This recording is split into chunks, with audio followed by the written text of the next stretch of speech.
अस्सलाम वालेकुम रहमतुल्लाहि व बरकातुहू। प्यारे बच्चों, उम्मीद है आप सब खैरियत से होंगे। हिंदी की ऑनलाइन क्लास में आप सभी बच्चों का वेलकम है। आज हम हिंदी में पार्ट 14 को रिवाइज करेंगे, तो वीडियो अच्छे से देखिएगा। सबसे फर्स्ट जो क्वेश्चन है वो है निबंध से। इसमें क्वेश्चन आंसर दिए गए हैं। प्रश्न नंबर 1 है, निबंध में लोकगीतों के किन पक्षों की चर्चा की गई है, बिंदुओं के रूप में उन्हें लिखो।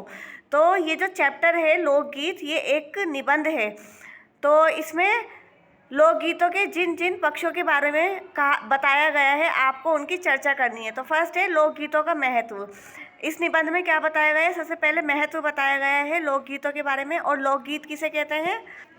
लोकगीत कहते हैं गाँव के लोगों के द्वारा गाए जाने वाले गीतों को लोकगीत कहते हैं। तो सेकंड है लोकगीतों में संगीत के विविध वाद्य यंत्र। और उसके बाद इस निबंध में आपको क्या बताया गया है कि जो जो वाद्य यंत्र का इस्तेमाल किया जाता है लोकगीत के लिए, उनके बारे में बताया गया है।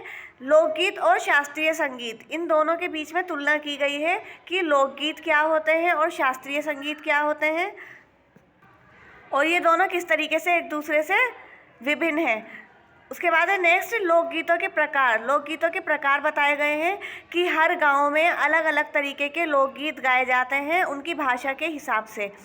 उसके बाद है नेक्स्ट लोकगीतों में स्त्रियों की सहभागिता। अभी जो लोकगीत होते हैं ये सिर्फ पुरुष नहीं, इसमें सिर्फ पुरुष ही पार्टिसिपेट नहीं करते, इसमें लेडीज़ भी पार्टिसिपेट करती हैं। तो इसलिए लोकगीतों में स्त्रियों की सहभागिता के बारे में भी बताया गया है कि वो किस तरीके से लोकगीतों में हिस्सा लेती हैं। नेक्स्ट है लोकगीतों को गाने के अवसर।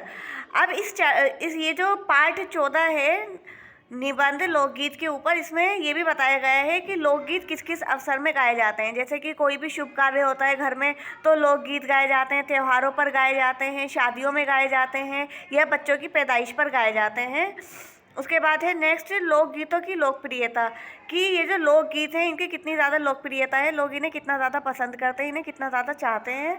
नेक्स्ट है लोकगीतों में नृत्य। और ये जो लोकगीत होते हैं इसमें नृत्य भी होता है साथ में। जो इनके इंस्ट्रूमेंट होते हैं, जो इनके वाद्य यंत्र होते हैं वो भी अलग होते हैं और इनमें नृत्य भी किया जाता है। उसके बाद है नेक्स्ट प्रश्न नंबर 2, हमारे यहाँ स्त्रियों के खास गीत कौन कौन से हैं? तो इसका उत्तर है भारतीय समाज में प्रत्येक शुभ व मांगलिक पर्वों पर तो स्त्रियों के खास गीत हैं ही, इसके अतिरिक्त अन्य अवसरों पर भी स्त्रियों के अनेक गीत हैं। कुछ गीत तो उनकी दिनचर्या में शामिल होते हैं, यानी जो शुभ अवसर होते हैं उन पर तो वो गीत गाते ही हैं, लेकिन उसके अलावा भी जो उनके दिन भर के काम हैं, काम करते हुए भी जो स्त्रियां हैं वो गीत गाती हैं। जैसे कि फर्स्ट है पवित्र नदियों सरोवरों में नहाने का गीत, यानी कि जब वो नदियों में सरोवरों में जो तालाब होते हैं जब वो उनमें नहाने जाती हैं तो नहाते वक्त वो गीत गाया करती हैं। तो उसके बाद है नेक्स्ट नहाने के लिए जाते हुए रास्ते में गाए जाने वाले गीत। तो जब वो नहाने के लिए जाती हैं नदियों में सरोवरों में तो अकेली नहीं जाती हैं, 2 या 3 मतलब समूह में जाती हैं, एक तरीके से ग्रुप में जाती हैं। तो ग्रुप में भी जब वो जाती हैं जो उनका रास्ता होता है उसमें वो गीत गाते हुए जाती हैं। उसके बाद है नेक्स्ट विवाह पर गाए जाने वाले विभिन्न गीत। ये तो बहुत ज़्यादा फेमस है, सभी को ही पता है कि भाई जब भी घर में कोई भी शादी होती है, विवाह होता है, तो उसमें गीत गाए जाते हैं ना। तो विवाह पर गाए जाने वाले विभिन्न गीत। उसके बाद है नेक्स्ट विवाह में स्वागत गीत। जब दूल्हा दुल्हन का स्वागत किया जाता है तो उस वक्त भी गीत गाए जाते हैं। उसके बाद है नेक्स्ट संबंधियों को प्रेम भरी गालियाँ सीटने सुनाने वाले गीत। ये भी एक तरीके के गीत हैं जो गाए जाते हैं गाँव में। उसके बाद है नेक्स्ट बच्चे बच्ची के जन्म पर गाए जाने वाले गीत। जब भी घर में कोई भी बच्चा या बच्ची का जन्म होता है तो उस पर भी गीत गाए जाते हैं। नेक्स्ट है विभिन्न त्योहारों पर गाए जाने वाले गीत, और जितने भी फेस्टिवल्स वगैरह होते हैं उन पर भी गीत गाए जाते हैं। नेक्स्ट है प्रश्न नंबर 3, निबंध के आधार पर और अपने अनुभव के आधार पर यदि तुम्हें लोकगीत सुनने के मौके मिले हैं तो तुम लोकगीतों की कौन सी विशेषताएं बता सकते हो। यानी जो कुछ आपने इस चैप्टर में पढ़ा है, निबंध में जो कुछ भी आपने पढ़ा है उसके अनुभव के आधार पर आपको इन लोकगीतों की कुछ विशेषताएं बतानी है। जैसे लोकगीत हमारी सांस्कृतिक एवं सांस्कृतिक पहचान है। तो ये जो लोकगीत होते हैं जिस जगह के होते हैं, यानी जिस गांव के या जिस इलाके के होते हैं, वो उसकी संस्कृति जो होती है उसकी पहचान होते हैं एक तरीके से। इन गीतों में हमारी अपनी सभ्यता, संस्कृति एवं संस्कार झलकते हैं। इनकी अनेक विशेषताएं हैं, जैसे पहला है, लोकगीतों में जन जीवन की झांकी मिलती है। यानी ये जो लोकगीत होते हैं ये लोगों के जीवन से जुड़े हुए होते हैं, तो इसलिए उनके जनजीवन की झांकी मिलती है। नेक्स्ट है, लोकगीतों में उत्साह होता है। जैसे कि आपने देखा होगा जब घर में कोई फंक्शन होता है तो उसके लिए सब कितने ज़्यादा खुश हो जाते हैं, या कहीं मेला लगने वाला हो तो कितने ज़्यादा खुश हो जाते हैं, या कोई मदारी आ जाए या तमाशे वाला कोई आ जाए तो सब कितने ज़्यादा एक्साइटेड हो जाते हैं, कितने ज़्यादा खुश हो जाते हैं। तो इसी तरीके से लोकगीत होते हैं, तो ये जो गाने वाले लोग होते हैं, मतलब जिन लोगों को ये गीत पसंद होते हैं, तो वो लोग भी बहुत ज़्यादा एक्साइटेड हो जाते हैं कि भाई कि आज कौन सा गीत गाया जाएगा। तो इस तरीके से लोकगीतों में उत्साह होता है। नेक्स्ट है, लोकगीतों में मानवीय संवेदनाएं उभरती हैं। तो जिस वक्त ये लोकगीत गाए जाते हैं उस टाइम पर लोग आपस में एक दूसरे से मिलते हैं, साथ में गीत गाते हैं, तो इस तरीके से एक दूसरे के प्रति लगाव पैदा होता है। तो लोकगीतों में मानवीय संवेदनाएं उभरती हैं। नेक्स्ट है, लोकगीत एकांकी एवं सामूहिक दोनों ही होते हैं। यानी जो लोकगीत हैं वो अकेले भी गाया जा सकता है और समूह में भी गाया जा सकता है, यानी एक ग्रुप में भी गाया जा सकता है। नेक्स्ट है, लोकगीतों में गायक का भी विशेष स्थान है। यानी जो लोकगीत हैं इसमें गायक का भी एक विशेष स्थान होता है। जैसे कि जो नॉर्मल गाने होते हैं उसमें भी आपने देखा होगा कि सिंगरों को कितनी ज़्यादा अहमियत दी जाती है, तो इसी तरीके से लोकगीतों में भी गायक का विशेष स्थान होता है। नेक्स्ट है, लोकगीतों में नृत्य भी शामिल होता है। जैसे कि अभी मैंने आपको ऊपर भी बताया था कि जो लोकगीत होते हैं जब गाए जाते हैं तो इसमें नृत्य भी होता है। जो महिलाएं होती हैं या पुरुष होते हैं वो नृत्य भी करते हैं, इसमें डांस भी करते हैं, नाचते भी हैं। नेक्स्ट है, लोकगीत पारस्परिक सौहार्दता भी बढ़ाते हैं। जैसे कि मैंने ऊपर आपको बताया था कि जब इतने सारे लोग आपस में मिलते जुलते हैं तो लगाव पैदा होता है और फिर वो मिलने जुलने को ही पसंद करते हैं, तो इससे पारस्परिक सौहार्दता बढ़ती है, यानी एक तरीके से मिलनसारी बढ़ती है। नेक्स्ट है प्रश्न नंबर 4, पर सारे देश के अपने अपने विद्यापति हैं, इस वाक्य का क्या अर्थ है? पाठ पढ़कर मालूम करो और लिखो। पर सारे देश के विद्यापति हैं का मतलब है कि जिस तरह मिथिला क्षेत्र में मैथिल कोकिल विद्यापति के गीत लोकप्रिय हैं, ये मिथिला क्या है? एक जगह का नाम है, और जो मैथिल कोकिल है ये विद्यापति हैं, यानी जिनकी नॉलेज बहुत अच्छी होती है, जिनको किसी चीज़ में बहुत ज़्यादा अच्छी नॉलेज होती है तो उनको विद्यापति कहते हैं। तो जिस तरीके से मैथिल कोकिल विद्यापति के गीत लोकप्रिय हैं, ये एक लोकगीत गाने वाले गायक हैं जिनका नाम है मैथिल कोकिल।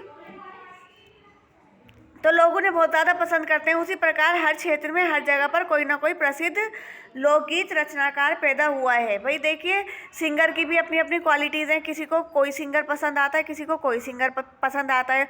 और अगर आप देखेंगे कि किसी टाइम पर कोई सिंगर फेमस होता है, किसी टाइम पर कोई ज़्यादा फेमस होता है। तो इसी तरीके से जो लोकगीत गाने वाले गायक हैं उनका भी यही है कि कभी किसी गायक की लोकप्रियता ज़्यादा हो जाती है और कभी किसी की, जिसके गीतों की उस क्षेत्र विशेष में धूम रहती है। यानी हर क्षेत्र में ज़्यादातर लोकगीत रचनाकार जो है वो होते ही हैं, और जिस टाइम पर लोगों को उनके गीत पसंद आते हैं तो एक टाइम पर उनकी धूम होती है। बुंदेलखंड के लोकगीत रचनाकार जगनीक का आल्हा इसका उदाहरण है। तो बुंदेलखंड एक जगह का नाम है, वहाँ के जो लोकगीत रचनाकार हैं, यानी कि जो लोकगीत की रचना करते हैं, और ये उस लोकगीत का नाम बताया गया है आल्हा। तो जैसे सिंगर्स का होता है ना कि भाई हमें उस सिंगर का ये वाला AR रहमान का वो वाला गाना बहुत ज़्यादा पसंद है या फेमस है, वो हमें बहुत अच्छा लगता है। तो इसी तरीके से ये बुंदेलखंड के बारे में बताया गया है कि उनका जो आल्हा लोकगीत है ये उसका उदाहरण है कि मतलब वो एक टाइम पर बहुत ज़्यादा लोकप्रिय था। अब है नेक्स्ट अनुमान और कल्पना। यहाँ पर आपको कल्पना करनी है, अनुमान लगाना है, ठीक है। तो प्रश्न है, क्या लोकगीत और नृत्य सिर्फ गाँव या कबीलों में ही पाए जाते हैं? शहरों में कौन से लोकगीत हो सकते हैं, इस पर विचार करके लिखो। शहरों से लगे हुए जो गांव हैं उन क्षेत्रों में उनके अपने लोकगीत होते हैं जो उनके जीवन के रंगों का उनकी ही मातृभाषा में वर्णन करते हैं। अब ये जो लोकगीत होते हैं ना, जिस जगह के जिस क्षेत्र के ये होते हैं तो वो लोग अपनी ही भाषा में उन गीतों को गाते हैं। यद्यपि शहरों में लोकगीत कम ही गाए जाते हैं पर कुछ खास त्योहारों व अवसरों पर अवश्य गाए जाते हैं। आप शहरों में देखेंगे, शहरों में तो लोकगीत आपको कम ही देखने को मिलेंगे। जो नॉर्मल म्यूज़िक होते हैं जैसे कि बॉलीवुड के या पंजाबी वगैरह सॉन्ग, इनको सब ज़्यादा पसंद करते हैं। लेकिन फिर भी जो बड़े लोग हैं, जो बुज़ुर्ग होते हैं, वो फिर भी शादियों में या किसी बच्ची की पैदाइश में लोकगीत गाते हैं। उसके बाद है नेक्स्ट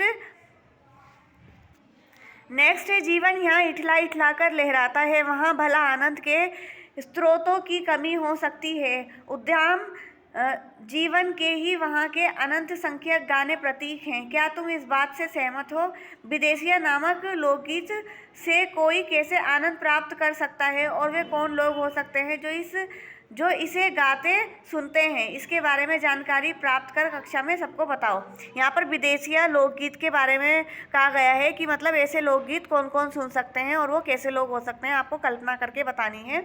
जीवन यहाँ गाने प्रतीक हैं, ये है वो लोकगीत जो यहाँ पर लिखा हुआ है, जीवन जहाँ, फिर उसके बाद ये डैश है, गाने प्रतीक है।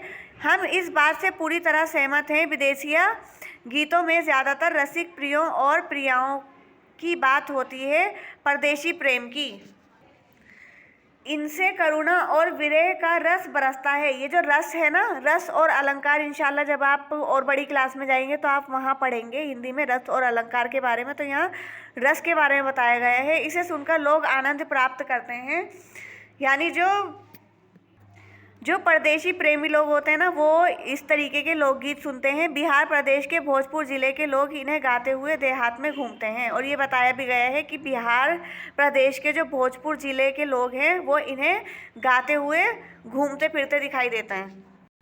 तो उम्मीद है आपको समझ आया होगा अच्छे से। इसको आपको अच्छे से रिवाइज़ करना है और एग्ज़ाम के लिए लर्न भी करना है। Thank you very much. अस्सलाम वालेकुम रहमतुल्लाहि व बरकातहू।